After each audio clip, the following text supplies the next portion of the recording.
Hi, good morning, good afternoon, everyone. SHM is very excited to share with you our most recent educational webinar presented by Dr. Mary Kortkowski on glycemic control and COVID-19. Mary, if you could take it away. All right. Well, thank you, Dr. Maynard, and thank you, Society for Hospital Medicine, for inviting me to give this presentation to you.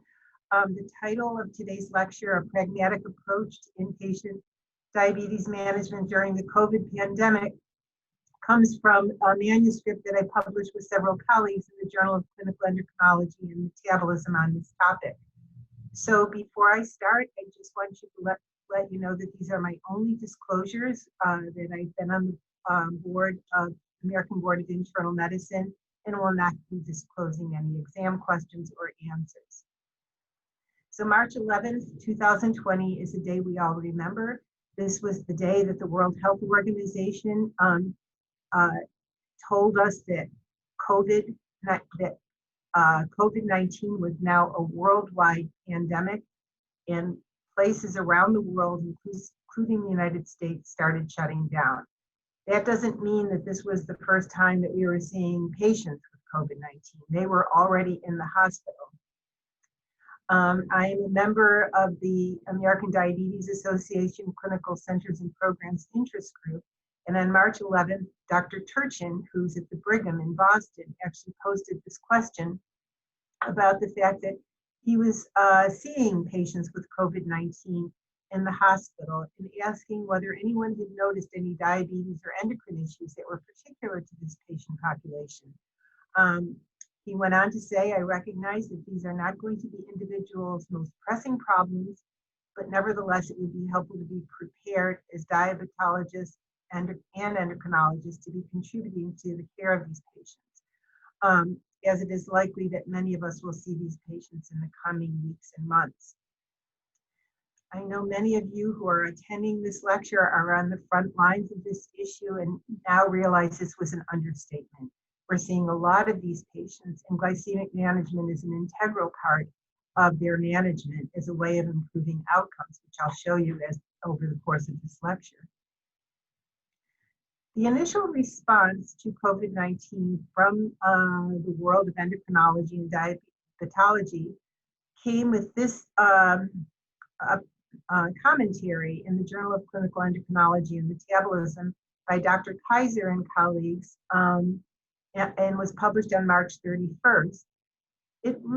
This particular commentary related more to managing patients with adrenal insufficiency who are hospitalized with diabetes, or patients with adrenal insufficiency who might have changes in their glucocorticoid requirements during the pandemic. But there was a small section about diabetes where they indicated that the risk of contracting the viral illness was no greater than for those without diabetes, but the severity of disease from the viral infection was notably greater. And this was due to emerging data that I will also be showing to you. So what I hope to do in the next 45 minutes is to go over the following issues. One is to relate the prevalence of diabetes in hospitalized patients with COVID-19 infection, to discuss the contribution of diabetes and hyperglycemia to adverse outcomes in this patient population, to talk about how many institutions have modified their glycemic management protocols for this patient population for obvious reasons, many of which are related to availability of protective personal equipment, and to describe the potential use of continuous glucose monitoring devices in patients with diabetes and COVID-19. So let's start just with the prevalence, which of course starts in Wuhan, China, where we first became aware of this pandemic in December of 2019. There are now many publications from China and Italy, and now from the United States on this topic. But when they looked at their patient populations with diabetes, there's 3 different authors, not all of which are from Wuhan. They're from different parts of the country. But the prevalence of diabetes, which is lower in China, it's about 10 to 12% The prevalence of diabetes in the patient population with COVID-19 was anywhere from 10 to 20%, depending on the institution that was investigated.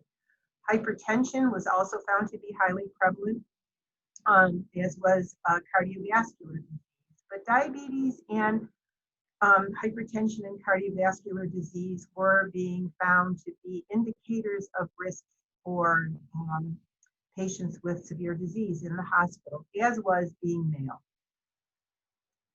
When we look, this is early data from New York when the hospitals first started filling with these patients.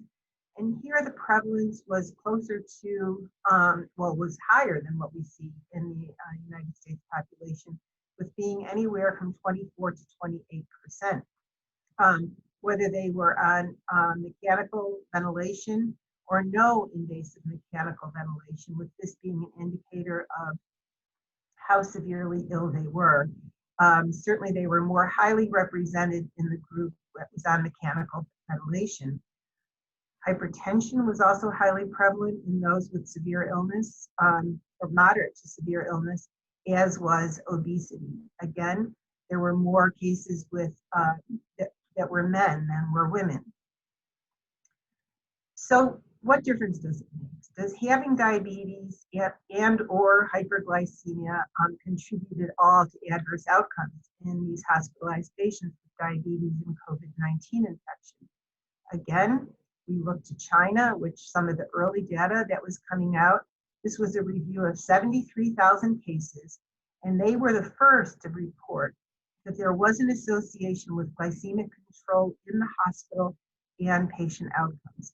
They looked at patients whose average blood sugars were less than 180 over the course of the hospitalization, where survival approached 98%, and those who had what they defined as poor glycemic control with mean blood glucoses greater than 180 milligrams per deciliter, where the mortality rate was 11%.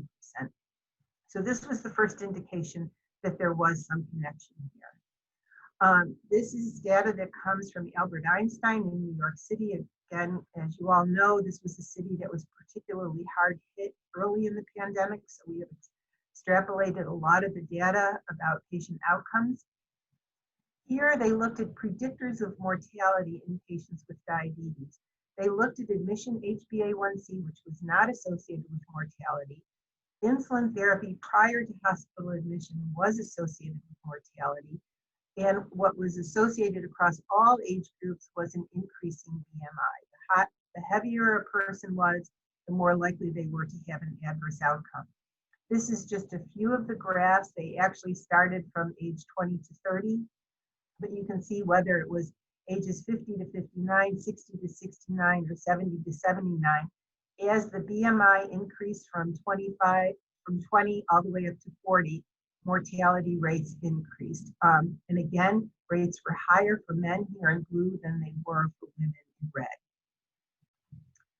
This is a study from Italy, which actually looked at 271 patients with COVID-19 who were grouped according to their blood glucose level at hospital admission.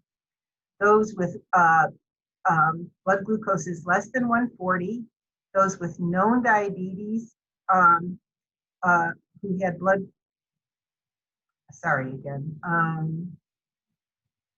these were patients with blood glucose is less than 140 or blood glucose is greater than 140. I don't have this group characterized correctly. I apologize. They had known diabetes, but their blood sugars were not in this range. Their blood sugars were actually higher, so I apologize for that error. But then they looked at survival curves in these patient populations. The green bars are those with normal glycemia who had the highest rates of survival. The purple bars are those with new hyperglycemia without known diabetes, and the orange bars are those with diabetes. So the hyperglycemia and diabetes bars really parallel each other in terms of poor survival. They also looked at quintiles of glycemic control, with the green line here being the lowest blood sugars, the red line here being the highest blood sugars, and then this purple line being close to the highest blood sugars. And as you can see, as blood sugars increased, whether or not someone had diabetes or not, the survival rates declined over time. And with a sort of a marker of blood sugars above 180, as we see in this purple group here. This is a smaller study from Italy, and it's with a smaller number of patients, 59 patients, but they were hospitalized with severe disease, and they were grouped by admission blood glucose less than or greater than or equal to 140, less than or greater than 140, or diabetes status, independently of whether their blood sugars were new hyperglycemia or due to a history of diabetes. Survival curves dropped considerably for blood sugars that were greater than 140 or for diabetes status. And we're talking about pretty remarkable death rates here.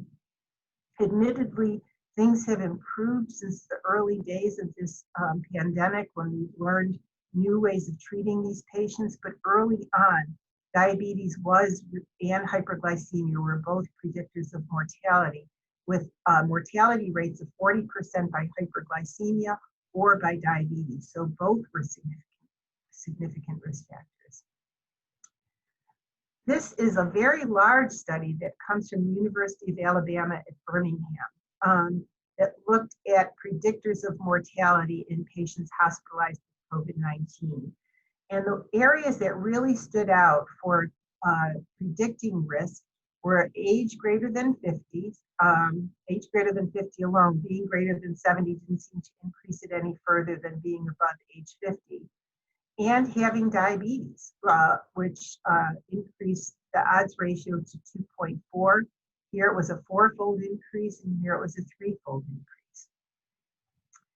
Finally, looking at whether or not someone has type 1 or type 2 diabetes does seem to matter, even though we're not always so great at deciding who has type 1 or type 2. Certainly, people who are on basal bolus insulin or insulin pump therapy often have type 1, but often can have type 2 diabetes as well. So it's not necessarily clear that these patients were well characterized, but when they did look at them according to classifying them as type 1 or type 1 in the red or type 2 diabetes in blue, that the mortality rates were higher in those with type 1 compared to type 2.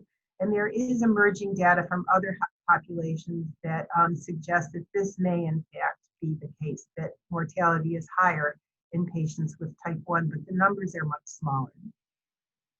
So what's causing all this? Well, one particular paper described infection with COVID-19 and the presence of diabetes as being a collusion of two diseases that kind of come together and create this super inflammatory state, which underlies a lot of the adverse outcomes, particularly at the level of the endothelium.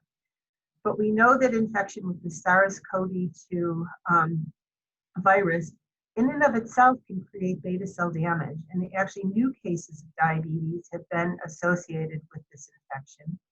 And infection with this has also been associated with cytokine storm, which can worsen metabolic control. Certainly the presence of admission hyperglycemia we've seen can be a predictor of poor outcomes. And with this onset of beta cell damage, there can be new onset diabetes. Certainly people with pre-diabetes can convert to having diabetes. And then other predictors of mortality, obesity, the inflammatory cascade, coagulopathies, older age, hypertension and cardiovascular disease. Actually, renal disease has been shown to be a predictor of mortality, and there are adverse renal outcomes associated with COVID-19 infection. Can all contribute to hyperglycemia, and hyperglycemia alone can convert to poor outcomes with higher incidence of DKA or hyperglycemic hyperosmolar syndrome being seen at presentation in many of these patients. So they can present with profound illness, profoundly ill. So early on in the course of this pandemic, we were approached by our critical care colleagues here at the University of Pittsburgh Medical Center. And people were being approached all over the country about what can we do to manage these patients in the hospital. Particularly earlier again, earlier in the pandemic when we were seeing shortages of personal protective equipment, but even now there are shortages of personal protective equipment in many hospitals and institutions. So what role does glycemic management play in the management of these patients, and does it matter? Again, turning to that smaller study from Italy by Sardu et al. That showed that there was really no difference in adverse outcomes with either hyperglycemia or diabetes. They looked at what happened if they did treat the hyperglycemia with an IV insulin infusion. The insulin infusion protocol used was one that targeted a blood glucose of 140 to 180 milligrams per deciliter. With this IV insulin infusion, they were able to achieve a mean glucose of about 138 with a standard deviation of 33, compared to 192 with a standard deviation of 15 in those who did not get treated with the IV insulin infusion and were treated with a variety of different approaches for glycemic management. Again, what you can see is this profound difference in mortality between those who received the IV insulin infusion and those who did not receive the IV insulin infusion and were more hyperglycemic. Where here, the survival was below 20% by less than 20 days of hospitalization. This is a smaller, I want to call your attention that this is a smaller study, but it still raises eyebrows about what we should be doing with these patients. They also found that measures of inflammatory cytokines, IL-6 and D-dimer associated with coagulopathies were significantly higher in the hyperglycemic group. This is, I don't expect you to read through this slide, but this is our IV insulin infusion protocol that we've been using for years in our medical intensively ill patients, following publication of the NICE sugar back in 2009 when we revised our protocols. The one thing I would like to call your attention to, because we're going to be approaching this, is we actually put a category in here for patients receiving steroids, which is going to become important when we talk about the studies showing the improved outcomes with dexamethasone. That here we suggested that if high-dose steroids were used, that they be administered as an IV insulin infusion over a 24-hour time period. The extent to which this is done now, I'm not really sure, but it really did help prevent the peaks and troughs of glycemic management in these patients in the early days when we first instituted this protocol. But all IV insulin infusions are fairly demanding in terms of what they require from hospital personnel. Most require hourly blood glucose checks, which allow you to go to every 2 hours if things remain stable, and if things are very stable, to every 4 hours. But as we know, this severely ill patients with diabetes and COVID-19 are not stable, and they can have wide fluctuations in their blood glucoses while hospitalized. And each time a nurse would need to go into the room to check a blood sugar, he or she would need to put on a mask, gloves, gown, in order to protect themselves. And that self-protection was actually very important. So we were approached about what else could we do.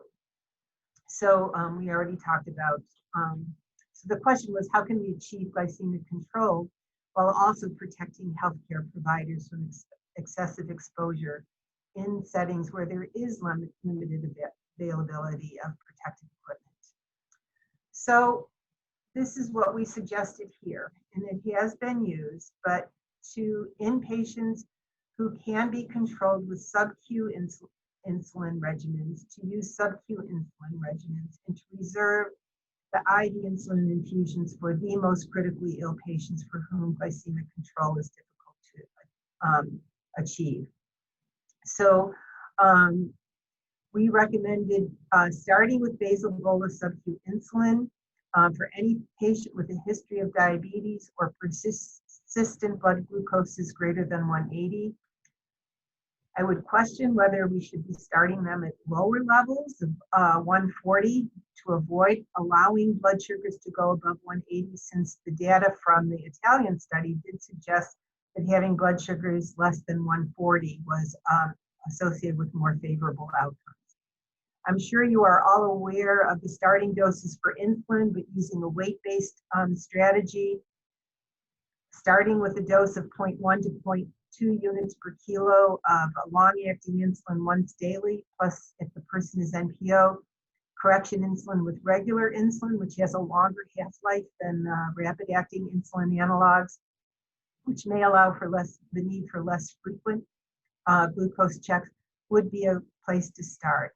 I am aware that many institutions have reported that this would not do very much for their patients, and that some places have reported that people need 0.4, 0.5, 0.6 units per kilo or even more to achieve glycemic control.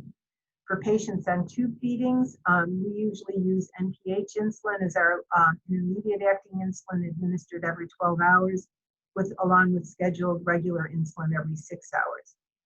Again, for all patients, whether or not they have COVID-19 or not, insulin doses need to be adjusted at least on a daily basis based on glucose levels and nutritional status.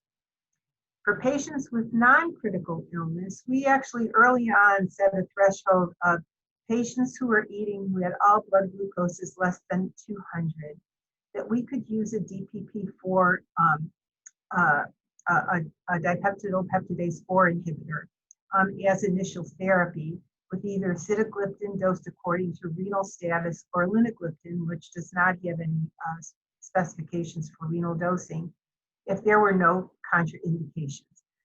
There were some eyebrows raised about whether we should be doing this, but I will show you one study about using the DPP-4s in this patient population. Our recommendations that if all blood glucoses remained less than 180, that glucose monitoring could be reduced to 1 to 2 times a day. For patients who are eating with blood glucoses above 200, despite therapy with DPP-4 inhibitor, to start the basal bolus insulin with a weight-based strategy of 0.2 to 0.4 units per kilo, with administered together with correction insulin, and monitoring the blood glucoses 4 times a day until the patient was stable and consistently below 180. Of course, then dexamethasone entered the picture with the study that came from England, from the United Kingdom, from the Recovery Collaborative Group that included over 2,000 patients that now is published in the New England Journal of Medicine, where patients received dexamethasone 6 milligrams daily for 10 days. These 2,000 patients were compared to over 4,000 patients assigned to usual care, with about 25% of patients in all treatment groups having an underlying diagnosis of diabetes. What you can see is that there was a 36% reduction in the percentage of patients requiring mechanical ventilation. There was an 18% reduction in those needing oxygen. There was a 36% reduction in mortality in those who were very severely ill, and 18% reduction in mortality in those with moderate disease requiring oxygen supplementation. For patients with milder disease, there was really no benefit. So there was really no benefit in using it in people who were not requiring oxygen therapy. Now, as an endocrinologist, I looked at this study and thought, well, what about the blood glucoses? I have combed through this paper and there was no mention of the glycemic data in this study. I can only assume that they were being managed with glycemic management protocols, but did not see this mentioned in the manuscript. And we know that steroid-associated hyperglycemia is commonly encountered in the hospital. This occurs in patients with a history of diabetes, pre-diabetes, or prior history of gestational diabetes. Patients who are older, those who are overweight or obese, those with a family history of diabetes, those who receive high doses of glucocorticoids, which is equivalent to 20 milligrams per day or higher of prednisone or other agents. 6 milligrams of dexamethasone is roughly equivalent to 36 milligrams of prednisone a day, so definitely associated with hyperglycemia, and being on steroids for a long period of time, with 10 days being a long period of time. This is a study from our own group that was published years ago, but holds true today, where we looked at patients admitted to an internal medicine service with and without a history of diabetes, and looked at who developed hyperglycemia after receiving a dose of prednisone 20 milligrams a day or higher. And you can see when we grouped all patients together, 64% of patients had at least one blood glucose greater than 180, and over half had 2 or more blood glucoses above 180. Those with diabetes were more likely to become hyperglycemic, but even patients without a prior history of diabetes who are normal glycemic before receiving the glucocorticoids had hyperglycemia on these regimens. This is taken from a paper that's also an older paper from 2009, but this is close to what we do here.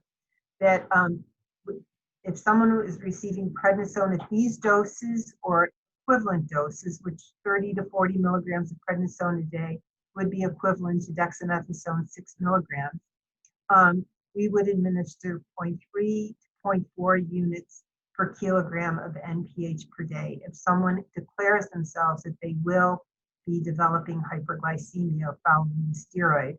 And as you can, oh dear. I don't know what I did here. Let me just escape for a minute and go back to where I was here.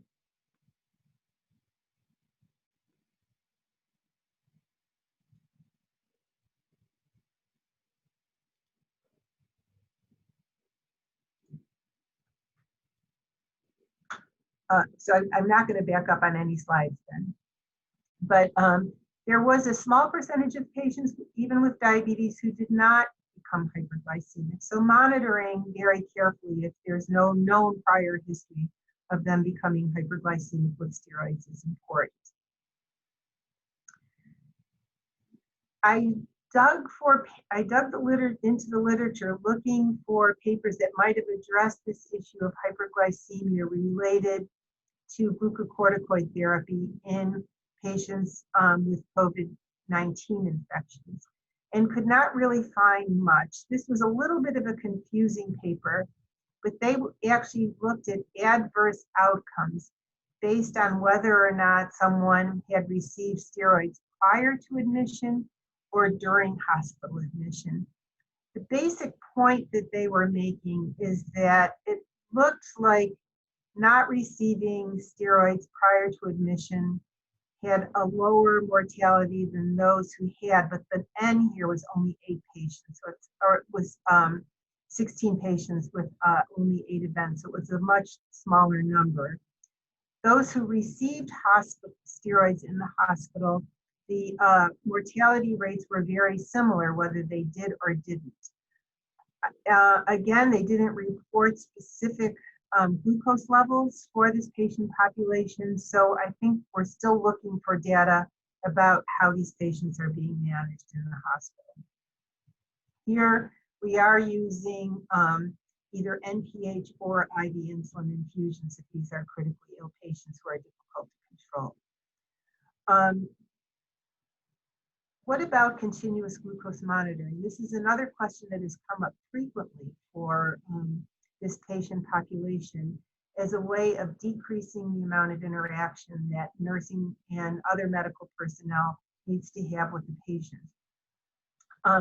Early in the course of this pandemic, the FDA did expand the ability to use these glucose monitoring devices in hospitalized patients. They did not approve them, they allowed them. And in response to this, many of the manufacturers of these agents did start supplying them to hospitals. We actually did look into doing this in our own institution. We did not start using these. The critical care intensivists were very concerned that we were introducing a whole new form of practice at a time when staff were already under a high level of stress. And so we did not do this in critical illness, but we are doing it on a quality improvement basis in non-critically ill patients. What is involved is that the patient wears a sensor, and I took this picture from a paper by Dr. Spinakis, who has done a lot of the work in this area. The patient wears this device that is transmitted to a sensor that in the institutions that are using these devices often put these sensors outside the room, and there is the transmission capability to have this placed on the door outside a patient room so a nurse can look to see what the trends are in the blood sugar over time. And then this information can be transmitted using the glucose telemetry system to the nurse's station, where this can be viewed on a tablet to see what is happening with alarms for high or low blood sugar levels. There are two papers that are now published. They were both published just in the October issue of Diabetes Care. This one comes from Dr. Galindo and Dr. Perez and Emory, who have done a lot of work in inpatient glycemic management. This was I should tell you, both these studies that were published had to be terminated because of the pandemic. So the desire was to have a larger N for both patients. But because they had to end the studies just because of the shutting down of clinical research, they both decided to publish what they had. And they do provide very useful information. They're both done very differently, but I will take you through those. I should tell you also that they were both done in non-critically ill patients. And they were not done in critically ill patients, but there's a little bit of data coming from critical illness as well. So this, again, and these are non-COVID-19 patients. These are hospitalized patients with type 2 diabetes. So in the Galindo study, these were patients who did have CGM placed, but the medical and nursing personnel were blinded to the CGM. So point of care blood glucoses were being obtained 4 times a day. The blinded CGM results were compared to the point of care blood glucose levels after patients were discharged. And then what was seen is that the glycemic measures turned out to be a little bit higher with the capillary glucose levels than they were with the CGM. But this is this would be capillary blood glucose, and this would be tissue glucose measures. So you would expect there to be some difference, but the results really agreed with each other quite well. These patients were under poor control and they were obese. This, please ignore this. This was from the 134 was from the prior study. This is the Spinakis study that was also published last month in Diabetes Care using the glucose telemetry system. And so this was real-time CGM. The patients who were randomized to the point of care blood glucose measures also wore CGM, but the nursing personnel and medical personnel were blinded to these results and they were compared afterwards. What they found is that again, this was 72 patients, mean A1C was a little better than in the Galindo study here, but BMI was similar. What they found was that mean glucose was very similar between the CGM results and the point of care glucose testing, but the number of blood glucoses less than 70 and the percent time spent in hypoglycemia was much lower here. This is the number of events in this graph, and this is blacked out, but you can see compared to those getting point of care glucose measures, there were many fewer events per patient compared to those with a blinded CGM for both less than 70 and less than 54 milligrams per deciliter, as well as the percent of time spent with hypoglycemia, which here it's very low in those with real-time CGM compared to those with blinded CGM for both less than 70 and less than 54. It did not eliminate hypoglycemia, but you can imagine that nurses, of course, would respond even if they don't get in there at the moment that the alarm goes off. They get in there very quickly and are able to abort the event. So these both give data showing that it is feasible to use these devices in the hospital setting. But there are important considerations with use of these agents in the hospital. And this was the reason why we did not implement them here. They do require extensive training and education of nursing personnel who will be using these devices.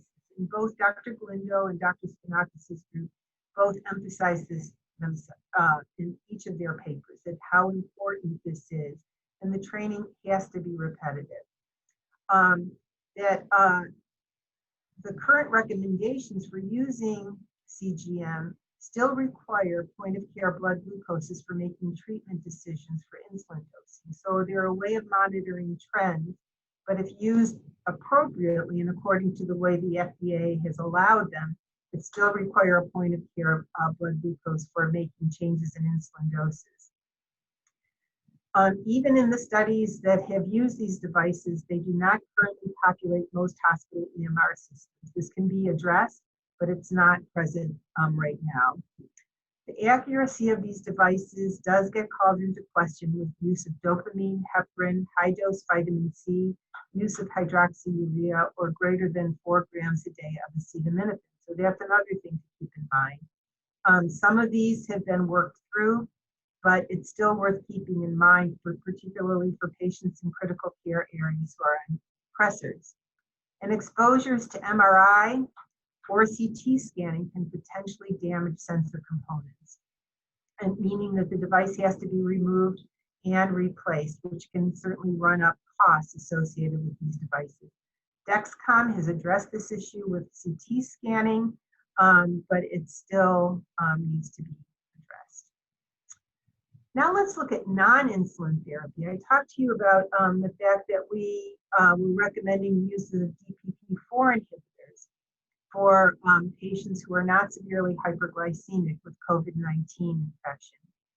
And I want to take you through some of this data. This is a table from the paper we published in the Journal of Clinical Endocrinology and Metabolism about some of the different agents. I'll just go through this briefly, but we know that the sulfonylureas in any insulin secretagogue can be associated with hypoglycemia, particularly in patients of older age with advanced chronic kidney disease or who are receiving insulin therapy. Metformin is going to be an interesting agent. Certainly it's contraindicated for any patients with respiratory problems and hypoxia, which is true for many of the COVID-19 patients with moderate or severe infections, or who can deteriorate into a moderate or severe infection. Those with hemodynamic instability and unstable renal or hepatic functions. That does have to be taken into account. And but I do have a little more to say about metformin later on. The DPP-4 inhibitors, the DPP-4 enzyme has been identified as a co-receptor for the SARS-CoV virus at cells, which could either favorably or unfavorably affect the binding of the virus to the cell membrane. We don't really know for sure, but we haven't really seen any adverse outcomes with use of these agents. And if anything, we've seen possibly favorable outcomes with use of these agents when used appropriately. The majority of the studies that have been out there using the DPP-4 inhibitors for management of inpatient hyperglycemia have been done in conjunction with basal insulin, and all have been done in conjunction with correction insulin. The two to keep in mind is not to use either saxagliptin or alogliptin, as in their preclinical trials, they were both associated with non-clinically significant higher rates for heart failure. The SGLT2 inhibitors are worthy of mention. We're using these more and more in the outpatient setting because of their really remarkable benefits they have for patients with underlying cardiovascular disease. However, one of the adverse effects associated with these agents is the onset of euglycemic decay, which in and of itself can carry a mortality with it. They also can be associated with UTIs and genital infections as well as volume depletion. So we are recommending that patients who become ill with COVID-19 infection have these medications stopped at the time of their hospitalization. they could still experience euglycemic diabetic ketoacidosis, which is the reason why the recommendations are to stop these agents 72 hours before any planned surgery as a way of minimizing risk for postoperative euglycemic DKA because their clinical effect can go on for longer. GLP-1 receptor agonists are associated with nausea and vomiting. We acknowledge that there are patients who are on long-acting agents that will be on board when they come in the hospital, but really that would be on an individualized case-by-case basis as to whether they would be continued. And thiazolidinediones are rarely being used these days. So this is a study, another study that was actually published in the October issue of Diabetes Care. That was quite an issue for patients with COVID-19. There are fewer papers in the November issue of Diabetes Care on this topic. But this is a study that actually comes from Italy. 338 patients with type 2 diabetes and COVID-19 infection were randomized to receive sitagliptin versus standard of care of admission. The mortality rate in the sitagliptin group was 18% compared to the standard of care group where it was 37%. There was this significant reduction in mortality with the sitagliptin group compared to the standard of care group. These are just sort of showing the combined blood glucoses in the two groups over the course of their hospitalization. This is a remarkable study. And again, this is one study, you know, of moderate size. It certainly made us feel better about the recommendation we made for using these agents in people with milder degrees of hyperglycemia who are not so severely ill. But it would be nice to have this study verified with other studies that are ongoing. This is a study using continuous glucose monitoring in patients with COVID-19. So the same so similar to the Galindo and Spinaka studies, except that this is in patients with COVID-19. Those were not done in patients with COVID-19. This is a very small study from the University of Chicago group. Patients were above age 50, very poorly controlled at hospital admission, which some studies have shown that A1C at time of hospitalization was a marker of adverse outcomes. So the study from Albert Einstein did not show that, but still 12.2 would place a person at risk. They excluded patients with point of care blood glucoses less than 70 or greater than 350, where the accuracy of these continuous glucose monitoring agents are not so great. They also excluded patients with hypotension on hemodialysis, vitamin C, hydroxyurea, or high-dose acetaminophen. The sensors in this case were inserted by the physician investigative team. They did not go through a lot of nurse training, and receivers were placed at the patient door. This was really just a feasibility trial, a proof of concept trial, but they found the mean average relative difference between point of care glucoses and CGM to be less than 10%.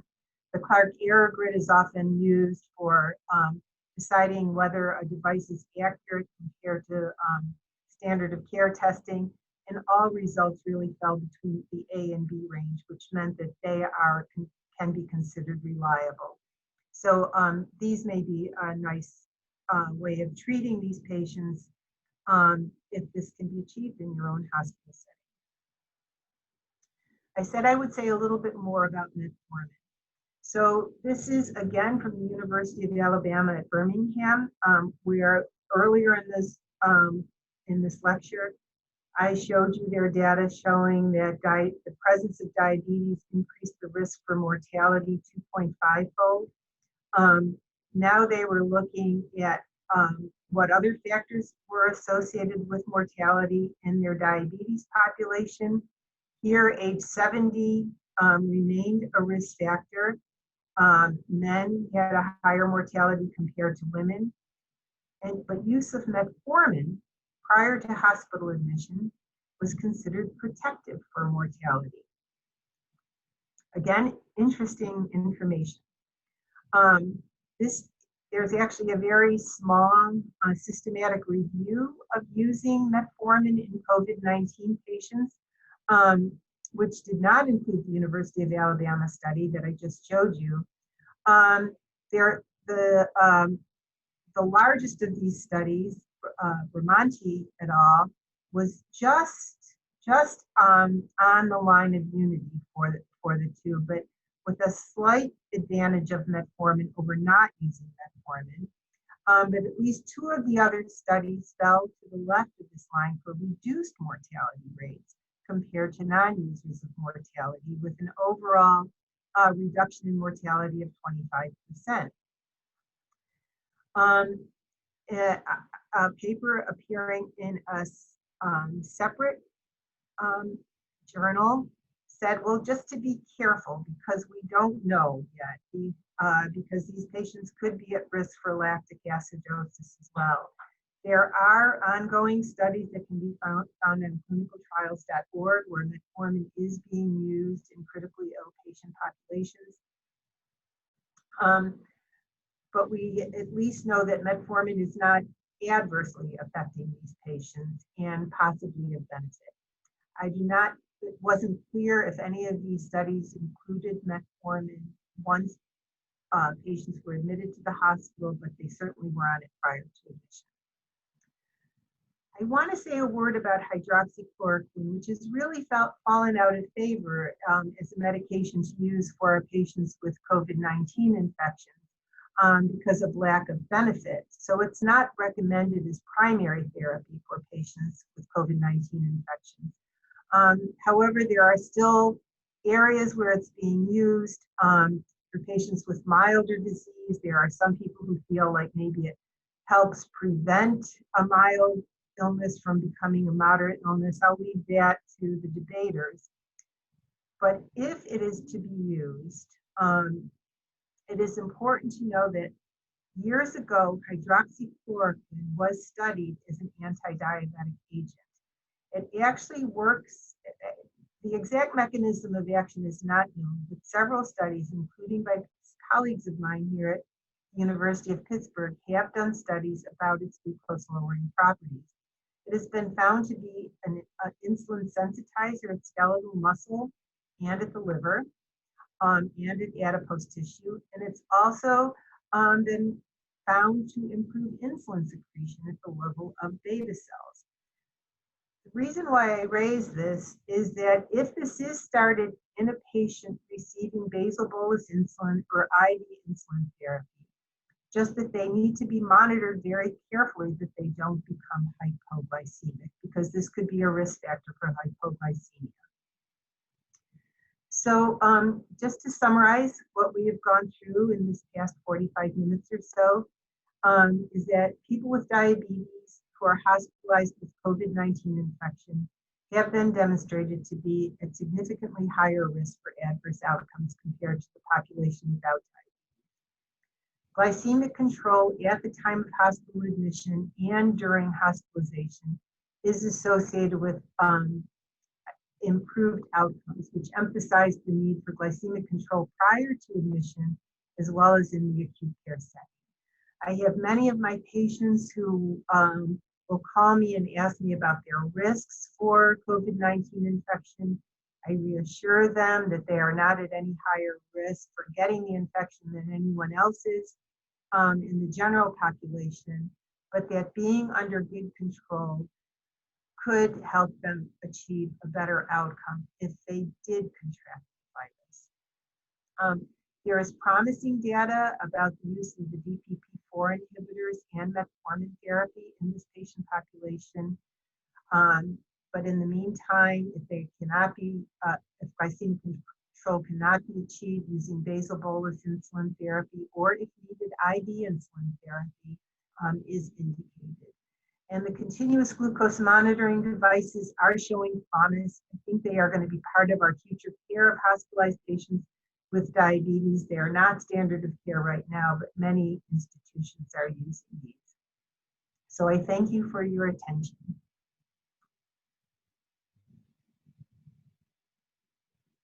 Thank you so much, Dr. Karakowski. We really appreciate it. There's been a lot of valuable information, and hopefully we will be working together in the future. Thank you so much. Okay, you're welcome. Sorry for that mess up. meant to go back, but hopefully that didn't hurt things too much there. Oh, no, it's absolutely fine. Okay, all right, Sarah, thank you. All right, thank you. Bye-bye.